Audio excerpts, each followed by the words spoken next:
I was driving home after a late shift through cold November rain when my headlights caught a figure standing alone on the roadside. I slowed down thinking it was a stranded traveler. Then I saw the baby wrapped in a soaked blanket. My heart stopped when I recognized the woman holding him. It was my daughter. I jumped from the truck and shouted, "What happened?" Her lips trembled as she pulled the newborn closer. "Dad." Her voice broke on that one word. "He told me to get out." Then she whispered something so shocking that I froze in the rain. "Thank you for being here truly." While you are settling in, leave a comment below. Where in the world are you watching from? I read every single one. A small note. Before we begin, some elements of this story are fictional, added to serve the telling. Names and locations are coincidental, but the message waiting at the end of this story is one worth carrying. I have driven Route 322 home from the warehouse every night for 14 years. Same road, same cracked asphalt, same two streetlights that flicker near the old grain mill, same radio static cutting in and out somewhere past the railroad bridge. On a quiet night, I could drive that road with my eyes half closed and still make it home without a scratch. That night was not quiet. Late November had brought the kind of rain that does not fall so much as hang in the air cold and mean, turning everything outside the windshield into a smear of gray and yellow light. My wipers were old and left a greasy arc across the glass. My boots were still damp from the loading dock. My hands smelled like machine oil the way they always did after a long shift, the way I sometimes thought they would smell, until the day I was buried. I was thinking about nothing. That is the honest truth. 14 years of the same road will do that to a man. You stop seeing it. You just move through it. Then my headlights caught something on the shoulder. At first I thought it was a deer the way the shape hunched against the dark. I eased off the gas without thinking the way you do when something does not belong. And then the shape moved, and I saw it was a person, and then I saw the blanket, and my foot hit the brake so hard, the old truck shuddered sideways on the wet asphalt. I was out of the cab before the engine stopped rocking. The rain hit me like a thrown fist, cold and immediate. I jogged the 20 feet to the shoulder, with my heart already doing something it had no business doing at my age, and then I stopped because I recognized the face. My daughter was standing in the mud at the edge of Route 322 at 2:15 in the morning, soaking wet, holding a newborn baby against her chest. She was 27 years old. I remembered that because her birthday had been in September, and I had sent a card she never mentioned receiving. Her lips were the color of old ash. Her hair was plastered flat against her forehead.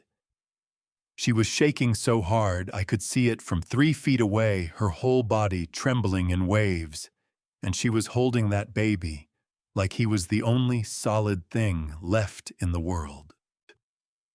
Claire. My voice came out wrong, too low, too rough, like something had taken hold of my throat from the inside. She looked up at me, and the sound she made was not quite a word and not quite a cry. It was the sound a person makes when they have been holding themselves together through sheer will for so long that the sight of a familiar face finally breaks the last pin holding everything in place. Dad.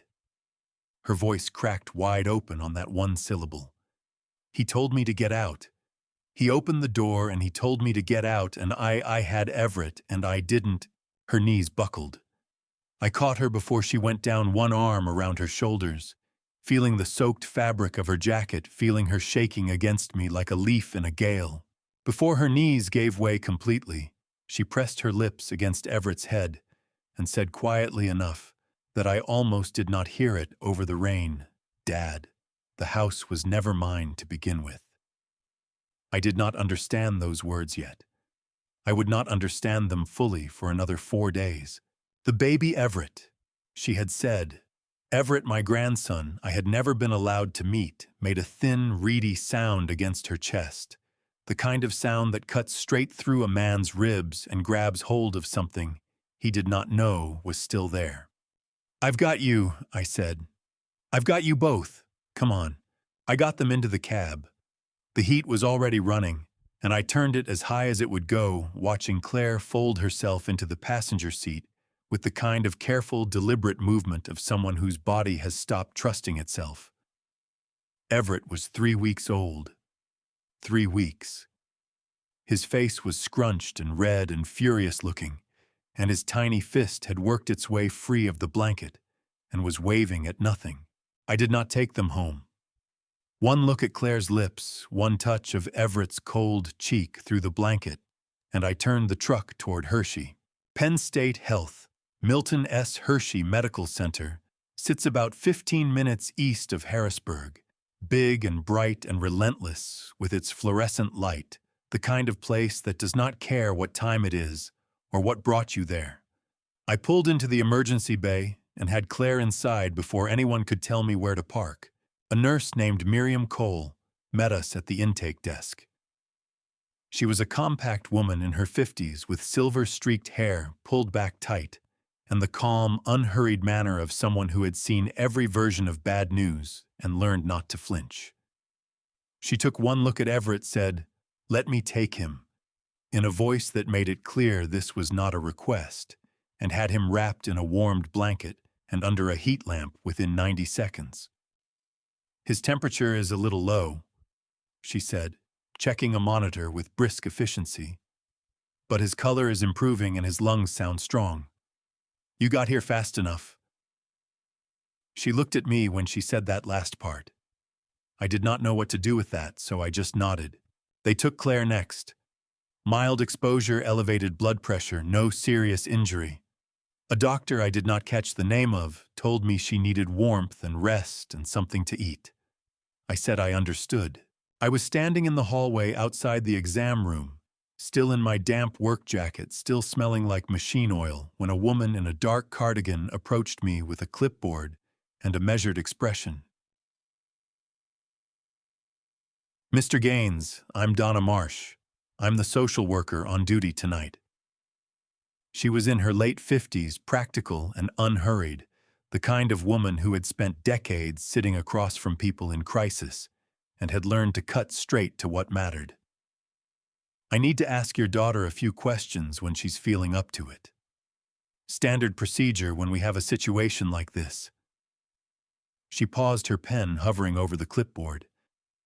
"Does she have somewhere safe to go tonight?" I looked at that woman, and I felt something settle in my chest. Hard and certain, the way a bolt drops into a lock. "She's coming home with me," I said. Donna Marsh wrote something on her clipboard, nodded once and said she would check back in 20 minutes. I walked back to the window outside Everett's observation area. He was under the warming lamp, his tiny face relaxed now, his fist still raised like he was winning an argument. Miriam Cole was adjusting something on the monitor, and without looking up, she said, "He's going to be just fine, Mr. Gaines. Tough little one." I pressed my hand flat against the cold glass of the window. Outside, the rain was still coming down on the Hershey parking lot, the same rain that had been falling on Route 322 40 minutes ago. The same rain that had been falling on my daughter, standing in the mud with her baby and nowhere left to go. I stood there, and I thought about the last time something had been taken from me on a rainy night. And I thought about the promise I had made at a graveside 20 years ago, standing in the mud in a suit that did not fit, watching them lower the only woman I had ever truly loved into Pennsylvania ground. I had told her I would take care of our daughter. I had told her. My hand was still flat against the glass when I heard Everett cry. And even through the window, even across all that cold distance, the sound of him was the most alive thing I had heard in years. The house on Garfield Street in Allison Hill looked exactly the way it always had, which was to say it looked like something built by a man who cared more about what was inside than what people passing by might think. Red brick gone dark with age, a narrow front porch with 2 wooden steps that creaked on the left side, a single light left burning above the door, the way I always left it when I worked nights. Lena had picked this house. She had walked through the front door the first time, turned a slow circle in the living room and said, "This one, Walter. This is the one." I had never once questioned her. I got Claire and Everett inside just before 4 in the morning. The warmth of the house hit us both at once, and Claire made a sound low in her throat, something between relief and exhaustion, the kind of sound a body makes when it has been clenched against the cold for so long it has forgotten how to let go. I steered her to the couch, the old green one Lena had reupholstered herself the summer before she got sick, and Claire sank into it like her bones had finally given up holding her upright. I found the spare blankets in the hall closet, the thick flannel ones Lena had bought at a church sale years ago. I wrapped Everett first, tucking him into the curve of a cardboard box I lined with the softest one, setting it on the cushion beside Claire so she could see him without having to hold him.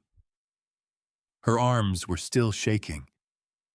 The last thing she needed was to be afraid of dropping him. I put the kettle on. I did not know what else to do with my hands. The tea was still steeping when my phone rang. The screen read Floyd, and I answered it before the second ring, because if I did not, my brother would call back every 4 minutes until I did. Floyd Gaines was 2 years older than me and had spent 3 tours in Vietnam, turning himself into a man who believed that most problems in this world could be solved by moving fast and hitting hard. He was 70 years old, built like a fence post, and had a voice that could strip paint off a barn door when he was angry. Right now, he was very angry. "I just got off the phone with Darlene," he said, skipping the part where normal people say hello.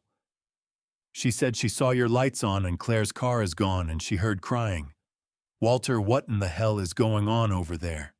"Claire is here," I said, keeping my voice low. "She and the baby are safe." "Safe." Floyd said the word like he was testing whether it was a lie. "Safe? How? Where is Preston?" "I don't know where Preston is."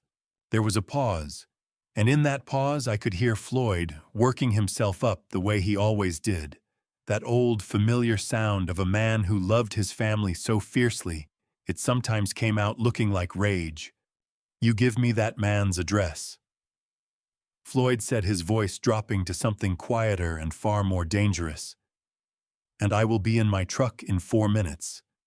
I swear to God, Walter, I will drive down from York right now and I will—" "Floyd." I said his name the way our mother used to say it, flat and final. "No." "Why not?" His voice cracked on it. "Give me one good reason why not." I looked at Claire on the couch. Her eyes were closed, her face turned toward Everett, one hand resting on the edge of the cardboard box near her son's cheek.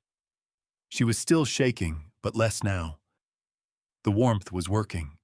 "Because I have a better plan," I said. "And because Claire needs quiet tonight, not more noise. You hear me?" Floyd breathed hard through his nose for a long moment. Then he said, "You better call me tomorrow, Walter. First thing." First thing, I said, and meant it. I had barely set the phone down when there was a knock at the door. Soft 3 taps, the kind of knock that knows it is late and is apologizing for it. Darlene Pruitt stood on my porch with a covered pot in both hands. Her gray hair tucked under a wool hat, wearing her husband's old coat over her nightgown, like she had dressed in a hurry, which she had. Darlene had lived next door for 25 years. She had been Lena's closest friend on this block, the kind of friend who showed up with food when words were not enough and who never once asked to be thanked for it. When Lena died, Darlene had sat on this same porch with me for 4 hours, without saying a single unnecessary thing. I had never forgotten that. She took one look past my shoulder at Claire on the couch, and her face did something complicated and quiet. Her eyes went bright with tears she did not let fall. "Corn chowder," she said, lifting the pot slightly. "Still hot. I made too much last night." It was the most transparent lie either of us had ever heard, and neither of us mentioned it. I stepped aside and let her in. Darlene moved through my kitchen the way she always had, like she knew exactly where everything was, which she mostly did. She set the pot on the stove and turned the burner on low without being asked. Then she looked over at Claire, and her voice came out soft and steady. "Hey, sweet girl," she said. "Don't you try to get up. You just stay right where you are." Claire opened her eyes. When she saw Darlene, her face crumpled, and she pressed the back of her hand against her mouth hard, trying to hold it together, trying so hard. And then she stopped trying and let herself cry the way she had not let herself cry yet tonight, deep and shaking and completely undone. Darlene crossed the room in 4 steps and sat down beside her and put both arms around her without saying a word, just held on, rocking slightly, the way you hold someone when there is nothing in the English language adequate to what they are feeling. I stood in the kitchen doorway and watched my daughter cry in the arms of the woman who had once held her mother the same way, and something in my chest tore open along a seam I had spent 20 years pretending was healed. I turned back to the stove. I stirred the chowder.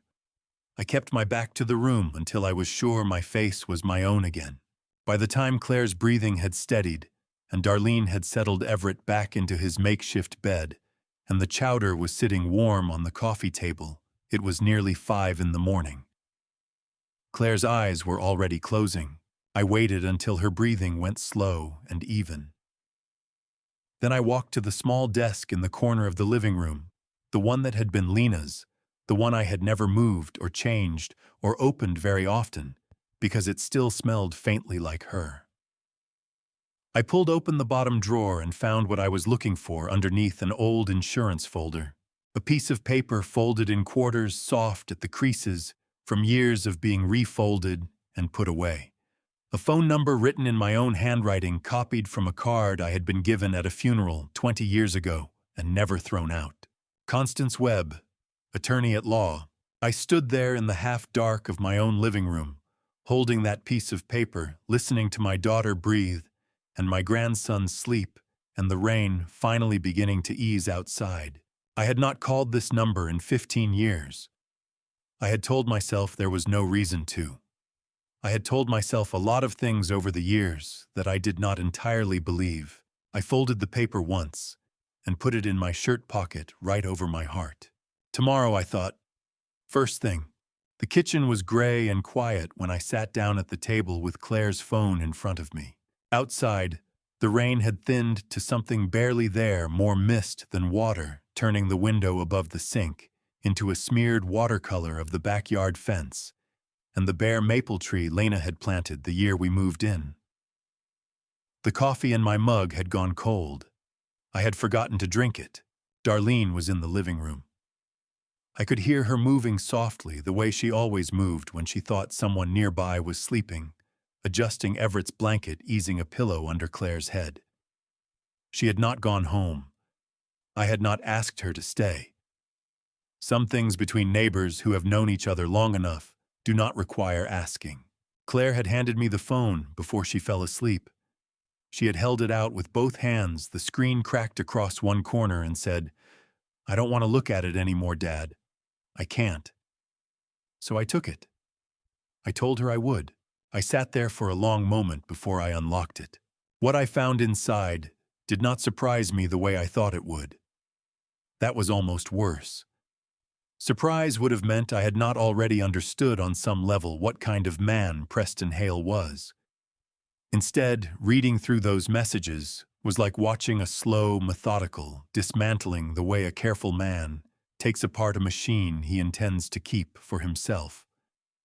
Piece by piece. No wasted motion.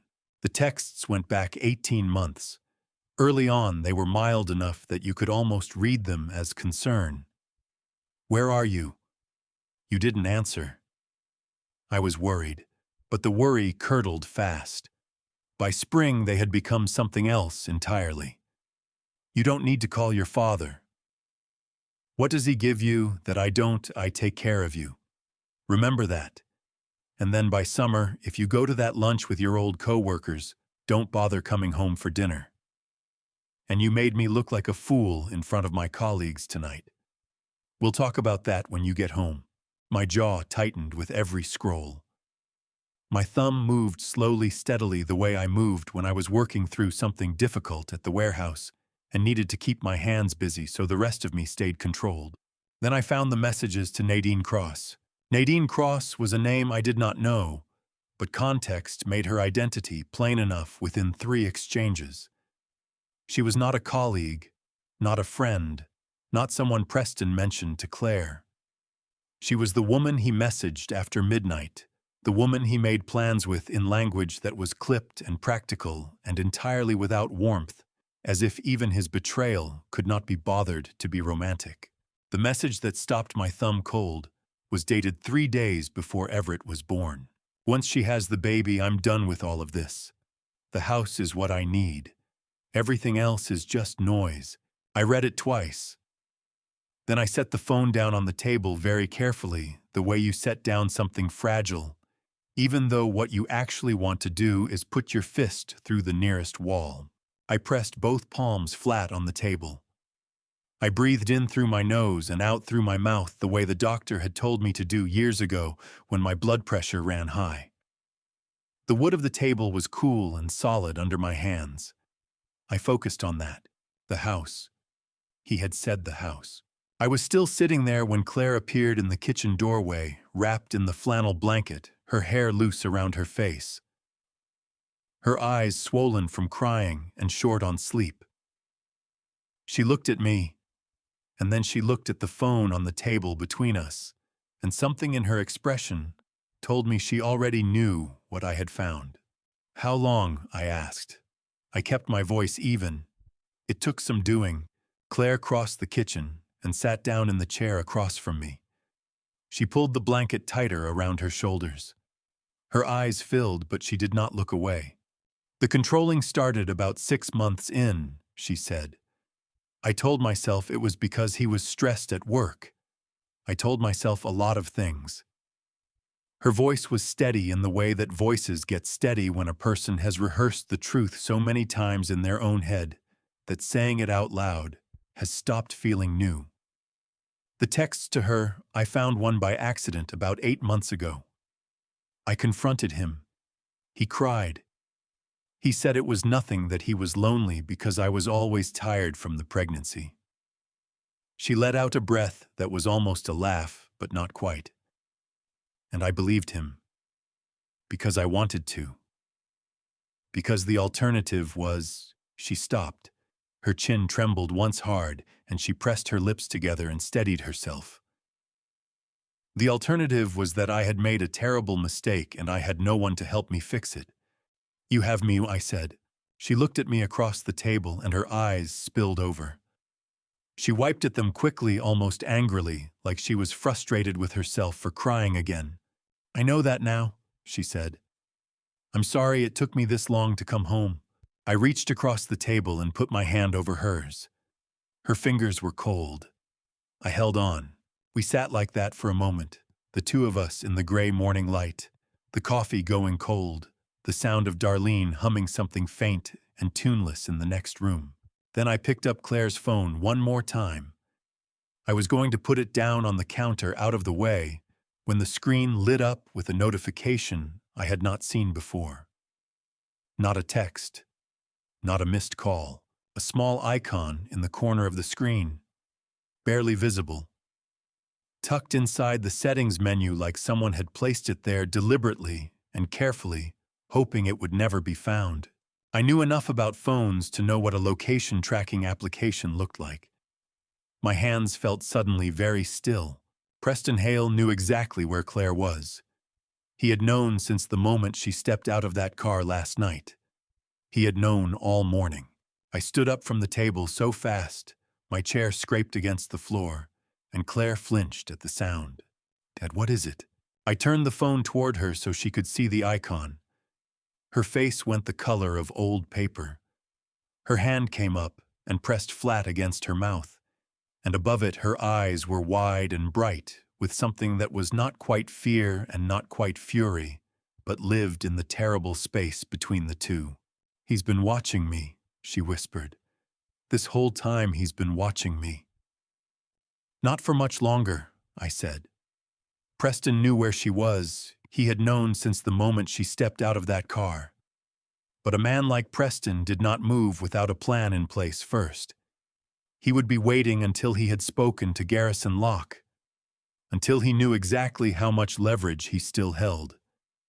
That was the kind of patience that made him dangerous, and the kind that would cost him time he did not know he was losing. By 7:30 that morning, I was standing in the backyard in my work boots, with the phone pressed to my ear, watching the mist lift off the wet grass in thin white threads.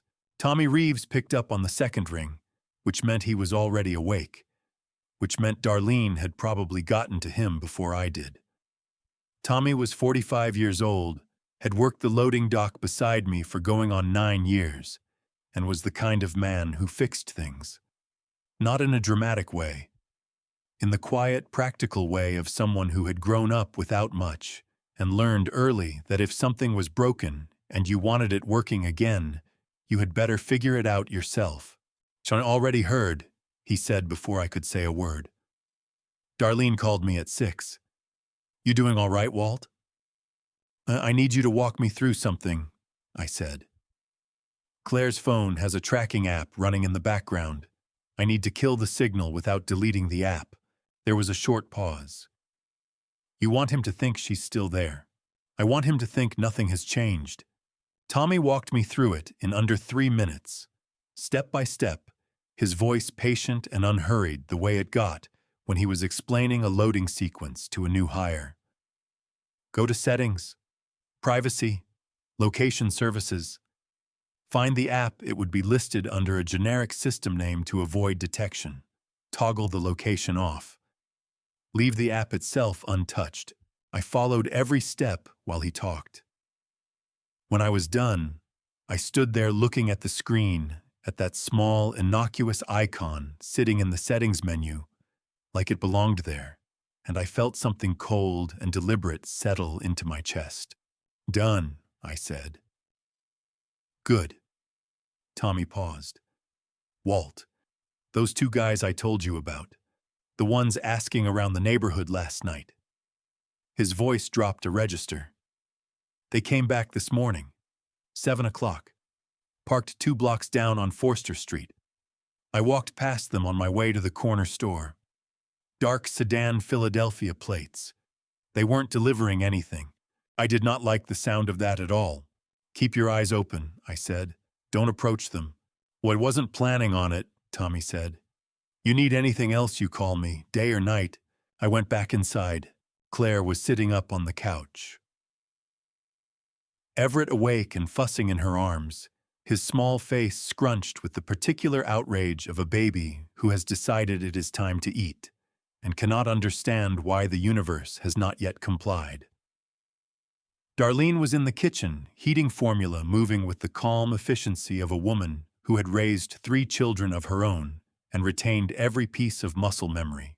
I sat down across from Claire and told her what Tommy had said about the men on Forster Street.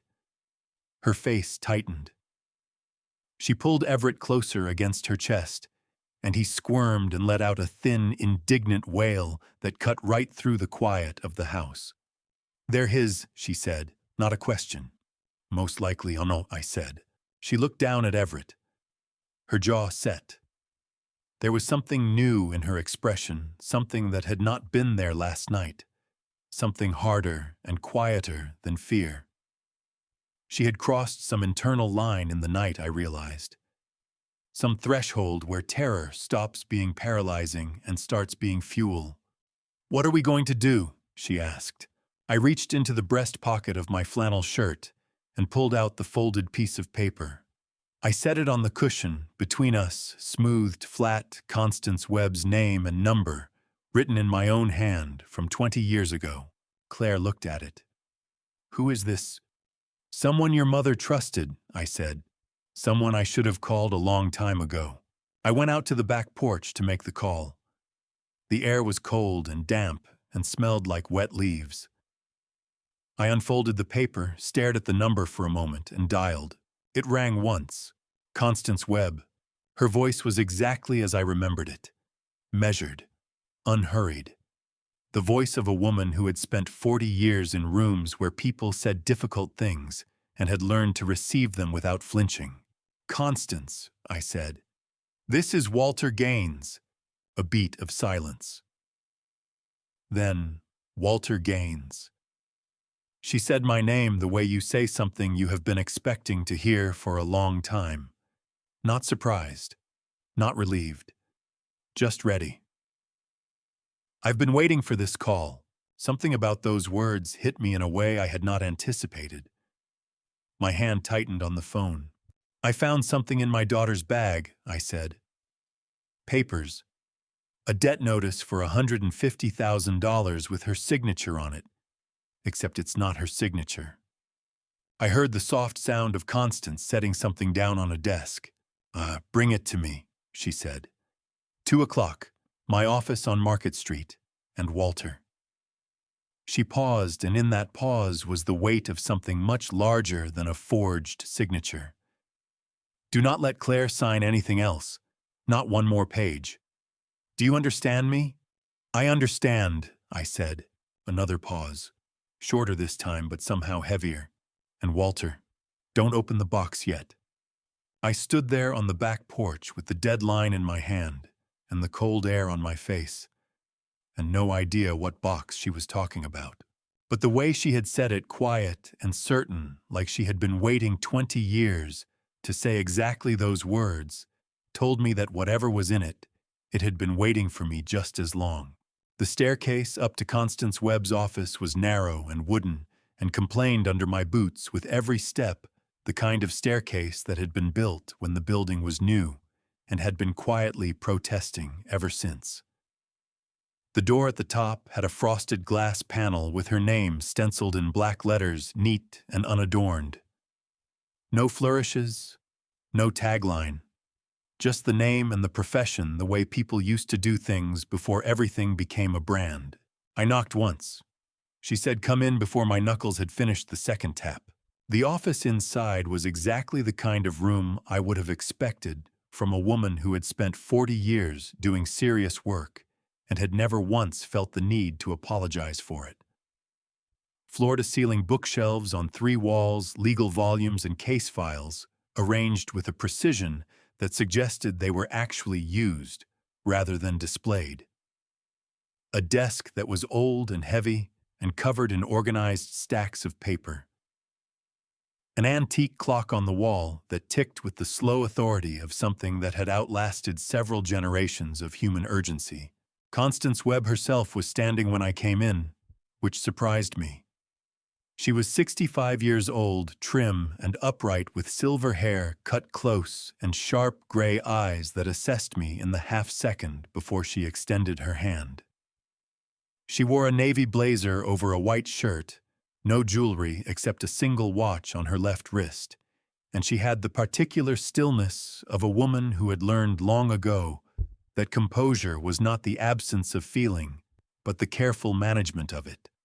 "Walter," she said, and shook my hand the way men used to shake hands, firmly and briefly, without ceremony. "Constance," I said.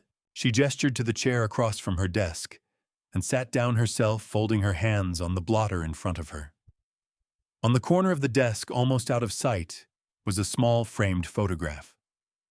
I recognized the woman in it immediately, even though she was younger than I had ever known her to be, standing in front of a building I did not recognize, laughing at something outside the frame.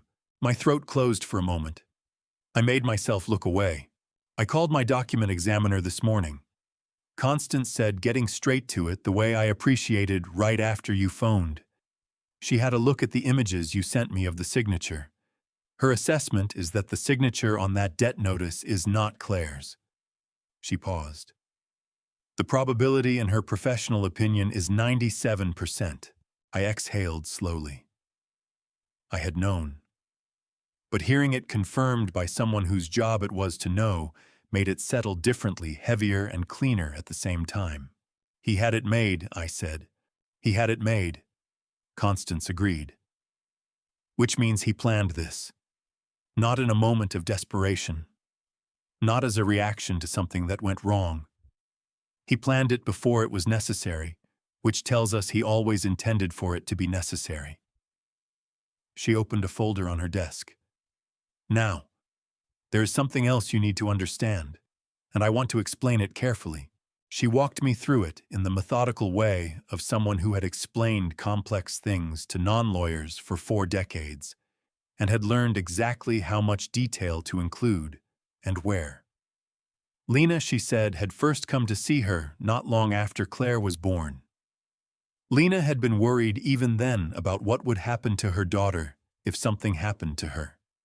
She had come back several more times over the following years, and eventually, quietly, she had done something that most people in her circumstances never thought to do. She had established a trust, the Gaines Family Revocable Living Trust. Constance explained, was a legal structure that placed the house on Garfield Street and certain other assets under managed protection. Lena remained in control of those assets during her lifetime. After her death, the assets passed to Claire as the named beneficiary. But the trust contained a specific clause, a trustee approval requirement, that meant any transaction involving those assets required the written confirmation of the appointed trustee before it could be legally valid. Constance Webb was the appointed trustee. "This is what that means in practical terms," Constance said, watching me carefully, "is that the debt notice Preston had forged, the one requiring Claire to pledge the house as collateral, is not worth the paper it was printed on. It has no legal standing. No court would enforce it." I sat with that for a moment. Something in my chest loosened very slightly, like a knot that has been pulled too tight for so long, you have stopped noticing the pain until the pressure begins to ease. "Lena did all of this," I said. My voice came out rougher than I intended. She did," Constance said. She did not look away from me when she said it. She did it because she loved that child more than she feared what she was facing, and because she trusted that the right people would eventually find their way to this office. I looked at the photograph on the corner of her desk again. Lena laughing younger than I ever knew her. "Why didn't she tell me?" I asked. Constance considered the question seriously, the way it deserved to be considered. "Because she knew you, Walter. She knew that if you found out, you would try to handle it immediately in your own way before the pieces were in place. She needed this to be ready before it was needed, not after." I did not argue with that. She was not wrong. Constance stood and moved to the locked cabinet behind her desk. She produced a small wooden box, perhaps the size of a shoebox, sealed with tape that had gone yellow with age. She set it on the desk between us. I leaned forward. My hand moved toward it on instinct. Constance placed 2 fingers lightly on the lid, not blocking me, just pausing me. "Lena's instructions were specific," she said quietly. "This goes to you only when Claire is safe, not before." She held my gaze. "We are not there yet." I pulled my hand back. The box sat between us on the desk, small and weathered, and impossibly heavy, with everything I did not yet know was inside it. Then Constance reached into her desk drawer and produced a thick folder with a dark blue cover. She set it beside the box. "Before we talk about that," she said, "you need to see what I have been building for the past several months." She opened the folder to the first page and turned it toward me. "Preston Hale did not choose Claire by accident, Walter. And she is not the only one." I pulled into the driveway on Garfield Street, just as the last of the daylight gave up and let the dark take over. Tommy Reeves was standing at the end of my front walk, with his arms crossed and his collar turned up against the wind, a broad-shouldered man with a shaved head and grease-stained knuckles that never quite came fully clean, no matter how hard he scrubbed, which was something we had in common. He had the look of a man who had been standing there for a while and had made his peace with it. "They're still out there," he said, before I had both feet on the ground. "Same sedan. Moved up 1 block. Forster to Emerald. They think they're being subtle. He said the last word, the way you say something that does not deserve the dignity of being taken seriously. I looked down the street. The sedan was where he said it was dark and unremarkable, the kind of vehicle designed not to be remembered. A streetlight caught the edge of the windshield and threw back a dull gleam. How long? I asked. Showed up again around 4. Been there 2 hours. Tommy looked at me steadily. Walt, who are these people? People who work for someone Preston owes money to, I said. A lot of money. Tommy absorbed that without blinking. He was not a man who rattled easily. 9 years on a loading dock at 2 in the morning will either rattle you permanently or cure you of it entirely, and Tommy had come out the other side cured. You need me to do anything? He asked. Keep watching, I said. Don't engage. And if anything changes, you call me before you do anything else. He nodded, once pulled his collar up higher, and went back to his side of the fence. I had barely made it through my own front door when I heard the truck. Floyd's pickup was a 20-year-old Ford F-25, the color of dried mud, and it announced itself half a block away with an exhaust note that had never been quite right, and that Floyd had never gotten around to fixing on the grounds that he liked things that were loud and honest. He pulled into my driveway at a speed that suggested he had driven the 45 minutes from York in considerably less than 45 minutes, and he came through my front door without knocking because Floyd had not knocked on my door since 1987. My brother was 70 years old and built like he had been assembled from spare parts, meant for a larger model. 6 feet, 2 shoulders like a dock-piling hands that had done 30 years of heavy work after 3 tours in Vietnam and had never softened. His hair had gone fully white, but his eyes were the same dark brown they had always been. And right now, those eyes were doing what they did when Floyd was angry enough to be dangerous, which was to go very still and very focused, like a man taking careful aim. He set a locked hard case on my kitchen table without a word. I knew what was in it. In Pennsylvania, a man with a clean record and the right paperwork can own a firearm legally, and Floyd had both. He had owned that particular handgun for 20 years. He had never once needed to use it, which he considered a personal failing. Talk, he said. I talked. I gave him the short version, the forged signature, the debt, the trust Lena had set up the men outside the phone call I had made that afternoon. Floyd listened with his arms crossed and his jaw set the way he always listened when he was holding himself back from interrupting. When I finished, he looked at the locked case on the table, then at me. Give me the address, he said. I'll go talk to Preston tonight, man to man. No text, I said. Walter. Floyd.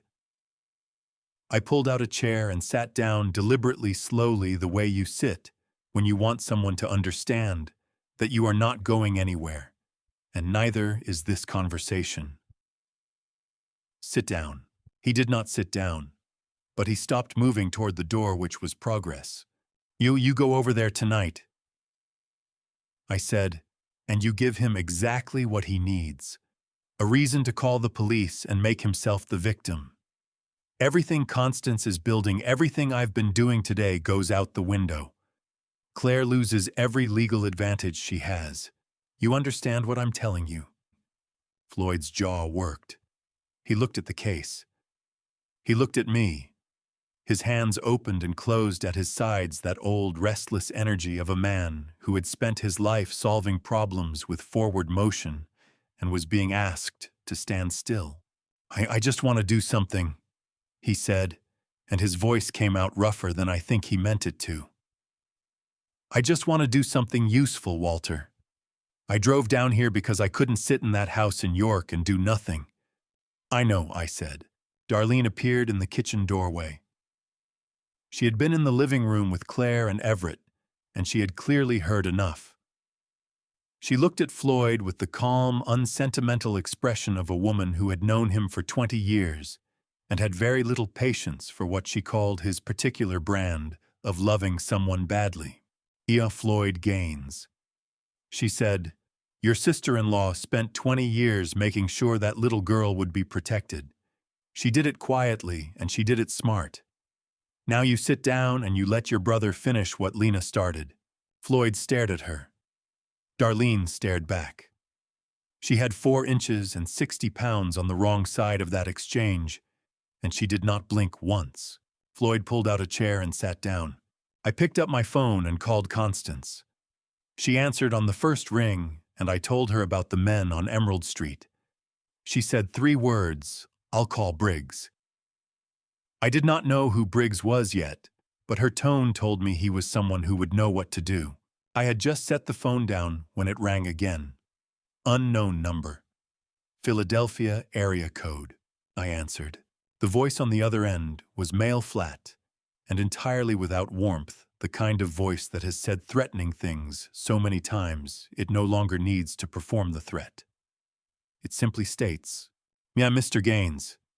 Your daughter borrowed money she cannot repay. Under the terms of the agreement, she signed that obligation does not disappear because she changed her address. She has 48 hours to make arrangements. After that, the situation becomes more complicated for everyone involved." The line went dead. I set the phone on the table. The kitchen was very quiet. Floyd looked at me, and for the first time since he walked through the door, the anger in his face was replaced by something else. Something colder and more careful. "Who was that?" he asked. "Oh, the man behind Preston," I said. "His name is Garrison Locke, and he just made a very significant mistake." Floyd looked at the locked case on the table. I reached across and pushed it toward him. "Take that back to York with you tonight," I said. "We are not going to need it, and I need you clear-headed, not armed." Floyd looked at me for a long moment. Then he picked up the case without arguing, which told me he understood. Floyd leaned forward. "What mistake?" I looked at my brother across the kitchen table in the house Lena had chosen in the neighborhood, where she had planted her garden and raised our daughter and quietly built a fortress nobody knew about until it was needed. "He called me directly," I said, which means he just identified himself. Constance called at 7:15 the next morning, while I was standing at the kitchen sink watching the sun fail to fully commit to rising over the rooftops of Allison Hill. "Come to my office," she said. "There is someone here you need to meet. 8 o'clock if you can manage it." I told Darlene where I was going. She waved me off without looking up from Everett, who was apparently in the middle of a very important conversation with the ceiling fan and did not appreciate being interrupted. Floyd was asleep on the couch in his clothes, which was how Floyd had slept every night since Vietnam, just in case. The drive to Market Street took 11 minutes. I found a parking spot on the street and sat in the truck for a moment, before going in, looking at the storefronts coming to life around me, the coffee shop unlocking its door, a woman walking a dog past the pharmacy. The ordinary morning machinery of a city that did not know anything unusual was happening in the office above the insurance broker on the corner. Upstairs, Constance was behind her desk, with her hands folded, and her expression set to the particular frequency she used when she needed to hold a room together. Across from her in the chair I had occupied the day before sat a man I had never seen. He was somewhere around 40, with the pale, drawn look of someone who had not slept properly in several days. His suit was good but rumpled, his tie loosened at the collar, and he was holding a paper coffee cup in both hands with the grip of a man who needed something solid to hold on to. His eyes, when they came up to meet mine, had the careful measuring quality of someone who had decided to trust a situation he was not entirely sure deserved it. "Jack Walter." Constance said, "This is Corbin Shaw. He works in logistics operations at Preston Hale's company. He contacted my office yesterday afternoon." Corbin Shaw set down his coffee cup and stood to shake my hand. His grip was firm but brief, the handshake of a man who wanted to be taken seriously and knew the difference between projecting confidence and performing it. "Mr. Gaines," he said. I know this is a strange situation. I want to be upfront with you about why I'm here. We all sat down. Outside, a delivery truck rumbled past on Market Street, shaking the window in its frame. Corbin talked for 20 minutes with very few interruptions, and I listened the way I had learned to listen to things that mattered, which was without moving much, and without letting my expression tell him what I was thinking before I had finished thinking it. 4 years ago, he said Preston Hale had brought him into a deal. A logistics subcontracting arrangement, two companies straightforward on paper. Corbin had invested $40,000 of his own money on the strength of Preston's word and what looked like a legitimate contract. Within 6 months, the deal had collapsed in a way that was, in Corbin's considered opinion, not accidental. Preston had restructured the arrangement in the final weeks in a way that protected his own position entirely and left Corbin exposed. Corbin lost his investment. He nearly lost his job. He spent a year trying to prove what had happened and getting nowhere because Preston was careful and the paperwork was clean and there was nothing obviously illegal to point to, just a man who had taken everything available and walked away smiling. I started keeping records after that, Corbin said. He reached into the bag beside his chair and produced a small black USB drive, which he set on the corner of Constance's desk, with the deliberate care of someone laying down something they had been carrying for a long time. 3 years of emails, internal memos, transaction records, things I had access to as part of my role that I should not have copied, which is why I needed to speak with a lawyer before I did anything with them. Constance leaned forward slightly. You consulted your own attorney first. 2 weeks ago, Corbin said. She told me to find someone on the other side of this who could offer me something formal before I handed anything over. Which is what we are here to discuss, Constance said. She looked at me briefly, then back at Corbin. I will be coordinating with the Dauphin County District Attorney's Office to formalize a cooperation agreement that will give you documented legal standing before anything on that drive is used in any proceeding. Corbin nodded. Some of the tension in his shoulders eased fractionally. There is something else, he said. He looked at me directly, and something in his expression shifted, became more careful. Preston is planning to leave. He has a flight booked from Philadelphia one-way departing December 15th. Before he goes, he intends to transfer everything he can into another name. Someone named Nadine Cross. My jaw tightened. I kept my face still. He has been moving faster since your daughter left. Corbin continued. He knows the window is closing. Whatever he came for, he wants it secured before he disappears. Constance turned to her laptop without a word and inserted the USB drive. The room was quiet for a moment, except for the ticking of the clock and the faint street noise from below. Then Constance's expression changed. Not dramatically. She was not a woman given to dramatic expressions. But something behind her eyes went very still, the way things go still when a long-held suspicion is confirmed in writing. She turned the laptop toward me and pointed to a line on the screen. A date. A transaction record. A name. The date was 14 months before Preston Hale had proposed to my daughter. He researched the property before he met her, I said. The words felt strange in my mouth, flat and heavy at the same time. He knew what he was looking for, Constance said. He found Claire, and then he found a way to meet her. This was not opportunism, Walter. This was a plan with a starting point. I sat back in my chair. The clock ticked. Outside on Market Street, the ordinary morning kept moving, indifferent to everything being said in this room. Corbin picked up his coffee cup again. His hands were steadier than when he had walked in. There are 2 other women, Constance said then, and her voice was quiet, but the words landed like something dropped from a height. Allentown and Lancaster. Similar patterns. Signed documents they did not fully understand. Preston moved on before either situation became actionable. She paused. Claire is not the first, but with what Mr. Shaw has brought us, she may be the last.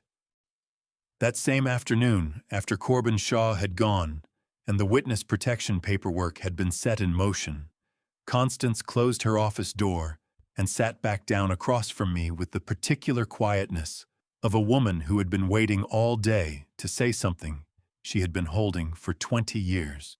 She reached into the locked cabinet behind her desk and brought out the wooden box again. This time she set it in the center of the desk between us and did not put her fingers on the lid. "Go ahead," she said. I leaned forward. The box was lighter than I expected and heavier than it had any right to be.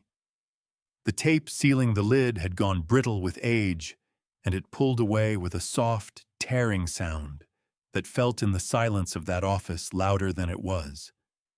I lifted the lid. Inside was a set of documents in a legal folder bound with a rubber band that had dried and stiffened over the years. Beside the folder, nestled in a piece of folded cloth, were 2 envelopes, both sealed. One had my name on it in Lena's handwriting. The other had Claire's. I stared at them for a long moment. My chest felt strange, too full and too empty at the same time. I reached for the envelope with my name. "Not yet," Constance said gently but firmly. "The documents first. You need to understand what you're holding before you read what she wrote." I pulled my hand back. She was right. I knew she was right. I set the envelopes aside and took the legal folder instead. Constance walked me through it, the way she had walked me through everything with patience and precision, taking nothing for granted. 22 years ago, she said Lena Gaines had sat in this same office and asked Constance to help her do something that most people in her circumstances never thought to do. She had been 31 years old.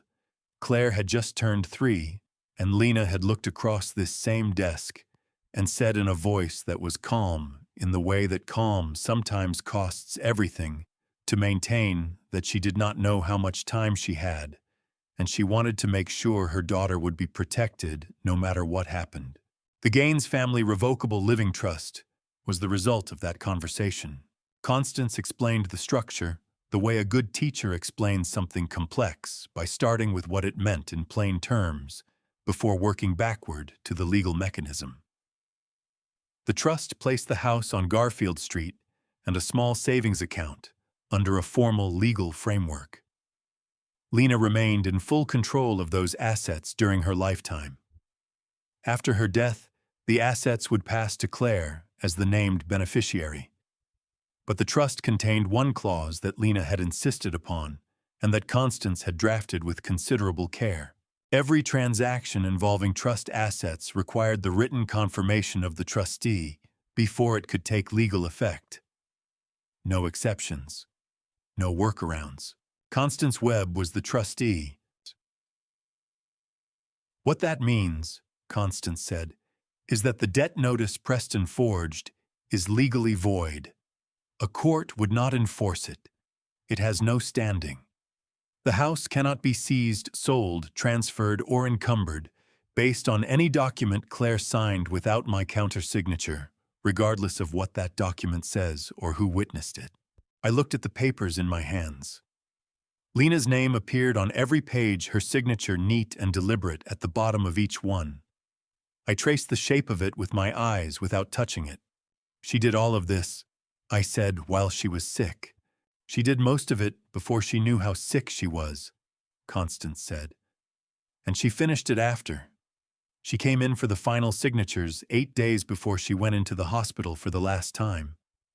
She was thinner than I had ever seen her, and she walked in here on her own 2 feet, and she signed every page without asking me once whether it was worth the effort." My throat tightened. I pressed my lips together and looked at the window and gave myself a moment. "Why didn't she tell me?" I asked. My voice came out steadier than I felt.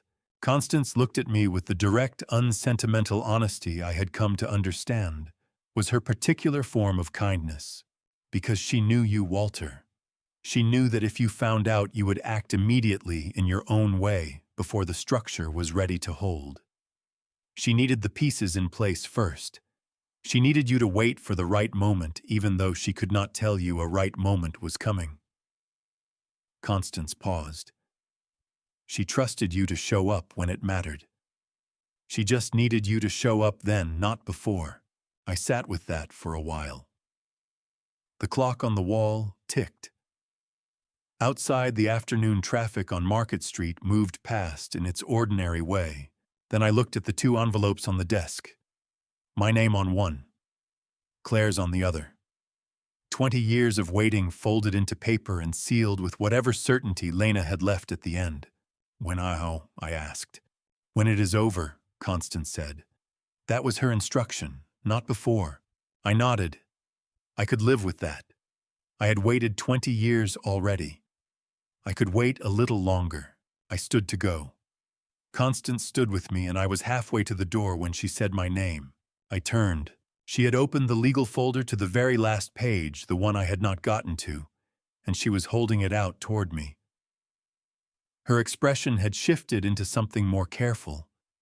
Something that suggested what was on that page had weight she had been carrying alone for a long time. There is one more thing in this file, she said. Something Lena left that I have never been able to act on by myself. A name. She held the page steady.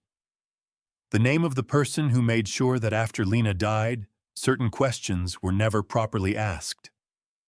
I crossed the room and looked at the page. The name was written in Lena's hand, underlined once in red ink, that had faded to rust over 20 years. I did not recognize it. But the fact that Lena had known it, had written it down, had sealed it in this box for someone to find at the right moment, told me everything I needed to know about how little her death had ever been the simple thing it was made to look. I folded the page carefully and put it in my coat pocket. I'll need some time with this, I said. Take whatever you need, Constance said. But not too much. Preston's flight is in 18 days. Everything Walter has uncovered so far, the forged signatures, the hidden debt, the wooden box, was only the surface. What Claire confesses next will change everything you thought you understood about this family.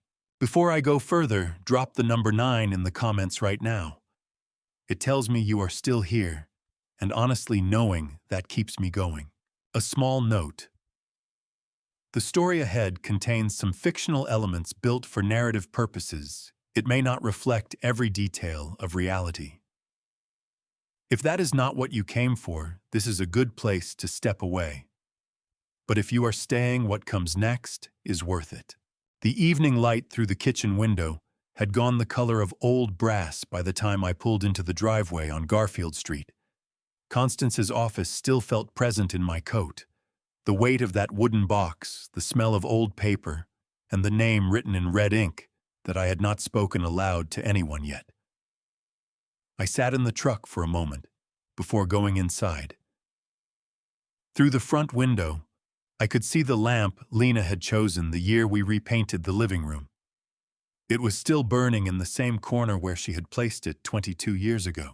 Inside, Darlene was in the kitchen washing the dinner dishes. She glanced at me when I came through the door and then looked back at the sink without a word. That was Darlene's way. She read a room before she spoke in it.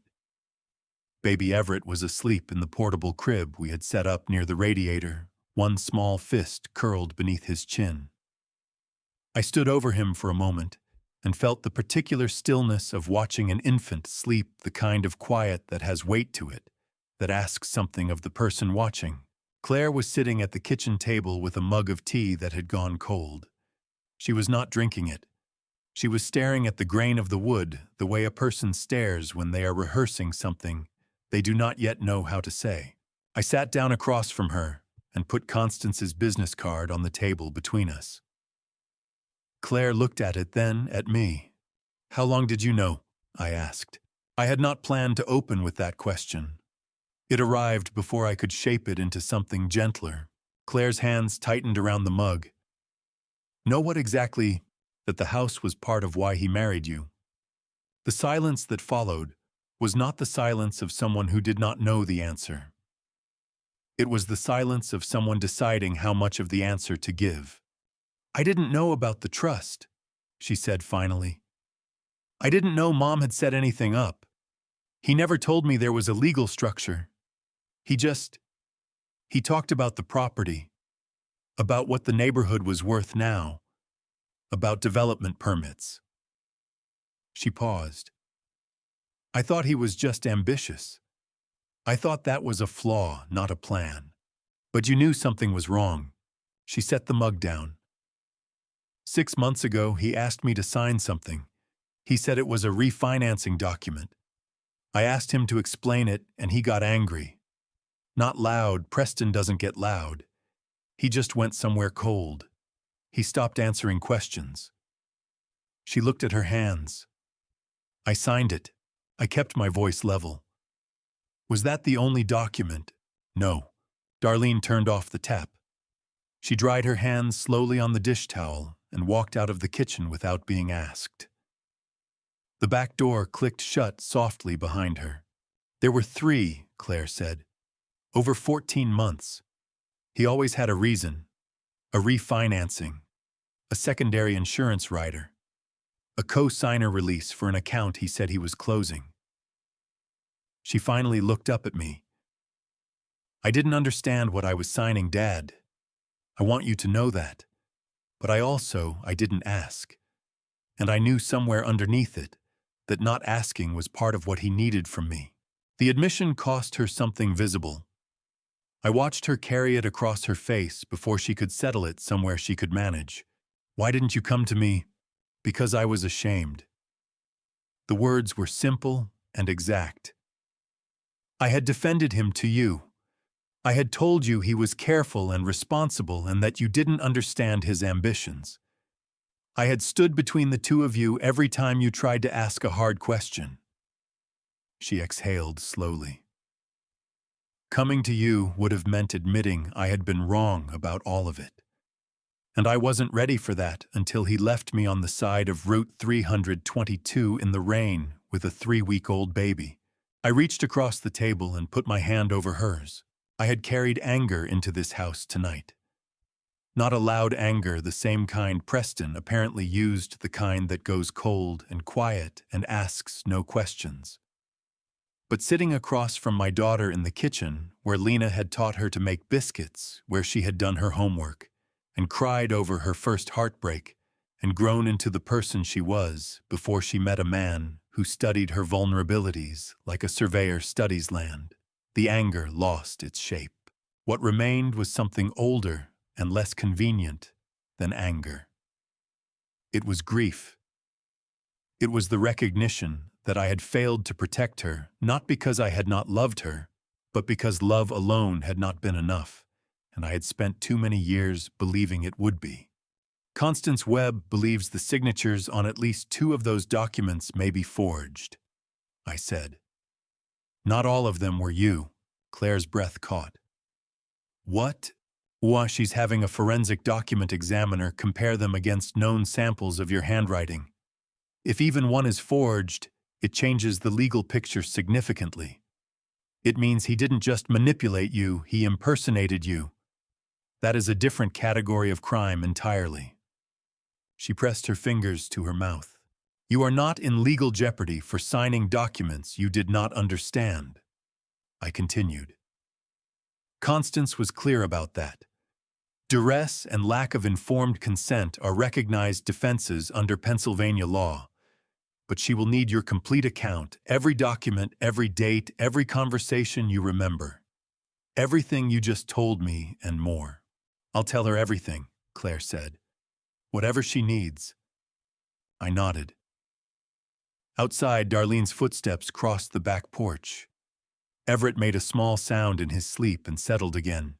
There was still the matter of the name written in red ink on the last page of Lena's trust folder. I had not spoken it yet. I was not ready to, and neither I suspected was the evening.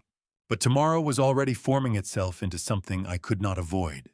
The morning of the day before Thanksgiving arrived without ceremony. No frost on the windshield, No particular stillness in the air, just a gray Wednesday that moved like any other, indifferent to what was being arranged inside it. I left the house on Garfield Street at 8:30. Claire was awake, nursing Everett in the armchair by the window with Darlene nearby, folding laundry and pretending not to hover. I told Claire I had a meeting with Constance. I did not tell her who else would be there. She had carried enough the night before, and what was being built this morning was not yet something I wanted to hand her until it was solid. Constance's office on Market Street looked different in daylight. The frosted glass door caught the pale morning light, and the old staircase smelled of lemon oil and radiator heat. When I reached the top landing, the door was already open. Voices moved inside, low, professional, the kind that belong to people who deal in consequences. Constance stood at the head of the long table, the wooden box beside her closed. To her left sat a man I had not met before. He rose when I entered. Mr. Gaines, Conrad Briggs, Harrisburg Criminal Investigations. He was somewhere in his mid-50s, broad through the shoulders with the measured stillness of a man who had spent decades in rooms where people lied to him and had learned to find that unremarkable. He shook my hand with a grip that was firm without being a statement. I appreciate you coming in. Across the table sat a woman in a charcoal jacket with a federal ID clipped to her lapel. She did not stand, but she nodded with the kind of precision that substitutes for warmth when warmth is not the point. So Agent Sylvia Rourke, FBI Philadelphia Field Office, Financial Crimes and Wire Fraud Division, Constance said. She drove up this morning. Sylvia and I have worked 2 prior cases together. She reviewed the USB contents Corbin Shaw provided last night. Corbin Shaw was seated near the window, a coffee cup untouched in front of him. He looked like a man who had not slept. When I sat down, he gave me a small nod, the nod of someone who had made an irreversible decision and was now living in the hours after it. Agent Rourke opened a folder. Mr. Gaines, what Mr. Shaw provided gives us traction we didn't have 48 hours ago. 3 years of internal transaction records from Preston Hale's logistics accounts show a pattern of wire transfers routed through 2 LLCs registered in Delaware shell companies, both dissolved within 18 months of formation. The transfers correlate with cash withdrawals and payments to an account linked to Garrison Locke. The man who called my house, I said. He's the same. She turned a page. Garrison Locke operates what law enforcement has documented as an unlicensed lending operation out of South Philadelphia. He is currently under a parallel investigation by the Pennsylvania Attorney General's office. Mr. Hale's debt to Locke is not simply personal. The funds Locke provided were laundered back through the logistics company's accounts, which means the wire fraud statute applies at the federal level. She looked at me directly. This is no longer only a domestic matter, Mr. Gaines. Conrad Briggs leaned forward. On the local side, we have the forged documents your daughter signed. Constance's forensic examiner confirmed this morning that 2 of the 3 signatures are not Claire's. The third is hers, but obtained under conditions that meet the legal threshold for coercion. That gives us forgery in the first degree and identity theft under Pennsylvania statute separate from the federal charges. I looked around the table. What does this mean for the timeline? He has a flight booked out of Philadelphia on December 15th. That's 18 days, Agent Rourke said, which is workable provided we move carefully. If we move too quickly, we alert him, and he liquidates what he can and boards that flight anyway. What we need is for Preston Hale to believe until the moment we are ready that everything is proceeding exactly as he planned. Which means, Constance said, we need him to come to a meeting. She slid a single sheet of paper across the table toward me. It was a draft letter printed on plain stationery, no letterhead. The language was measured and deliberately vague, a reference to an outstanding matter regarding the Garfield Street property, a request for Preston to attend a brief meeting to formalize paperwork, a date and location left blank. If he believes Claire is about to comply, Constance continued, he will come. He has spent 14 months building toward a single transaction. He will not walk away from it with a flight already booked and a debt still owed to Garrison Locke. You want to use his own greed as the mechanism, I said. His greed and his arrogance, Agent Rourke said. In our experience, men who construct these schemes develop a significant blind spot. They plan extensively for resistance, but very little for cooperation. When the target appears to comply, they accelerate. They stop checking their assumptions. Conrad Briggs set a photograph on the table Preston Hale outside a building I did not recognize, taken from a distance. He's been to the property twice in the last 10 days. He's not waiting. He thinks he's almost finished. I looked at the photograph for a long moment. The face was familiar. I had shaken that hand at a rehearsal dinner 2 years ago, had watched it rest on my daughter's shoulder in the way that looked protective until you understood what it was actually measuring. Where do you want to hold the meeting? I asked. Constance allowed herself a small, composed expression that was almost a smile. Somewhere public. Somewhere he will feel confident. Somewhere with good sight lines for Detective Briggs and Agent Rourke. She uncapped a pen and wrote a name on the blank line of the draft letter. Midtown Scholar Bookstore and Cafe, Harrisburg. When I asked, before I left, Constance placed a brief call to Claire. No details, just a single question. She asked if Claire would allow the letter to be sent from her own email address. Claire said yes without hesitation. It was the last thing Preston would think to question. Tomorrow, she said. Thanksgiving morning. He won't expect business on a holiday. That is precisely the point. I drove back to Garfield Street with the draft letter on the passenger seat beside me, still unsigned, the date and location, now filled in by Constance's careful hand. The street was quiet when I turned onto it, most of the neighborhood already settling into the early rhythms of a holiday eve, porch lights coming on the smell of wood smoke from somewhere down the block. Darlene's car was still in the driveway. I was grateful for that. Inside, Claire had moved from the armchair to the couch. Everett was asleep against her chest, his weight small and absolute in the way that newborns carry themselves, as if the world has not yet informed them that it requires anything. Claire looked up when I came through the door. She read my face the way she had learned to read it as a child, cataloging the information available before asking for more. Is it moving forward? She asked. Yes, I said. Tomorrow morning. She nodded slowly, pulling Everett a fraction closer, without seeming to realize she was doing it. I did not give her more than that. Not yet. What Constance and Agent Rourke had constructed was precise, and precision requires that the people adjacent to it do not carry details they might inadvertently reveal. Claire was not a liability, but she was also going to be in the same city as Preston Hale tomorrow, and the less she knew about the specific mechanism, the more naturally she would move through the hours. I ate the plate Darlene had left covered on the stove, and sat with the quiet of the house for a while, after she went home. The corner lamp was on. Lena had chosen it from a shop on 2nd Street 20 years ago, and it still threw the same yellow light across the same worn rug.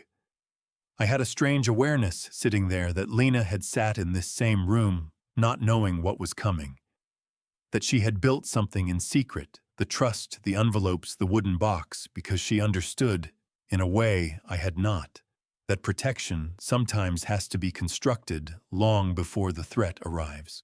My phone rang at 9:30. Mr. Gaines. Agent Rourke's voice carried the same quality on the phone as it did in person, level, unhurried, delivering information, the way a surveyor delivers measurements.